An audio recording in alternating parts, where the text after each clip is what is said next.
तो चलिए शुरू करते हैं। Hello everybody, Har Har Mahadev. Sorry મારા ફોલોવર્સને, કેમ કે આપણી તબિયત થઈ ગઈ ડાઉન અને મોબાઈલની તબિયત થઈ ગઈ ડાઉન, એટલે આપણે થોડુંક મેરેજનો વિડીયો નાખવામાં થઈ ગયું હતું લેટ. તો આપણે નીકળી ગયા છીએ મેરેજમાં જવા માટે, અને ત્યાં પહોંચતા જ બહારની એન્ટ્રી અને આ બધું જોઈને ધ્યાનભાઈ થઈ ગયો છે એકદમ આઉટ ઓફ કંટ્રોલ. આમથી આમ ભાગા ભાગી ને આમથી આમ ભાગા ભાગી. પછી તો આપણે આગળ ચાલ્યા, ત્યાં તો મળી ગયા આપણા દિયર. એને વ્લોગમાં આવવાનો તો બહુ શોખ છે, પણ પાછું ફોલો કોમેન્ટ તો કરતા નથી ને પાછા કે વ્લોગમાં લ્યો મને ભાભી, વ્લોગમાં લ્યો.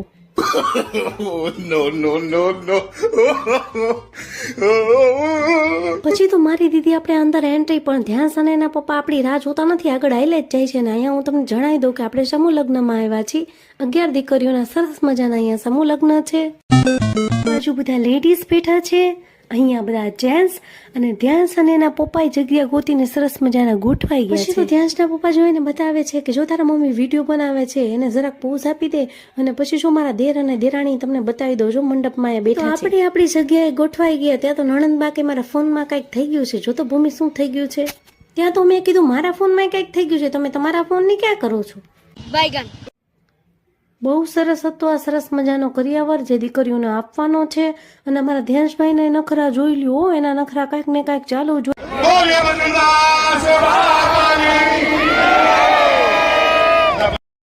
ધ્યાન રાખજો, તમે જ્યાં સુધી લગ્નમાં છો ત્યાં સુધી ઊંચા હાથથી તાલી અને જય જયકાર કરાવતો જ રહીશ, કારણ કે તમારે એક માળા પૂરી થઈ ગઈ, બીજી માળા શરૂ કરી છે.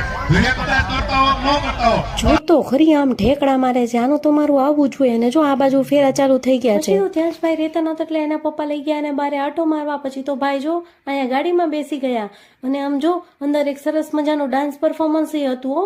આપણે ઓપરેશન સિંદૂર ઉપર આ સરસ મજાનું બાળકોએ ડાન્સ પરફોર્મન્સ કર્યું હતું. હું જ્યારે સ્કૂલમાં ભણતી ને ત્યારે હું બહુ બધા ડાન્સ પરફોર્મન્સ કરતી. પછી તો ધ્યાન્સના પપ્પાનો ફોન આવ્યો કે આ બાજુ બહારની સાઈડ આવ. આપણે બારે ગયા ત્યાં તો ધ્યાન્સના કૈલાસબા અને દિનેશ દાદા મળી ગયા.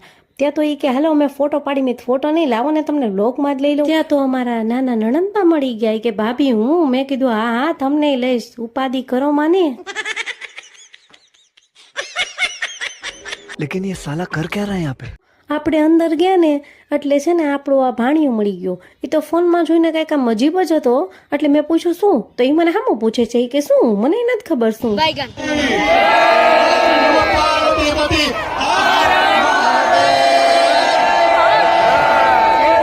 પછી તો આપણે દેરાણીને કહી દીધું કોંગ્રેચ્યુલેશન્સ, અને આપણી સવારી આવેલી ઘરે. અને રસ્તામાં ધ્યાનના પપ્પાને સોડા પીવાની હતી તો એ સોડા પીવા ઉપર. તો ચાલો કલે જાઓ, જતા જતા ફોલો, લાઈક, શેર, સબસ્ક્રાઇબ બધું કરી જ નાખજો, અને મળીએ.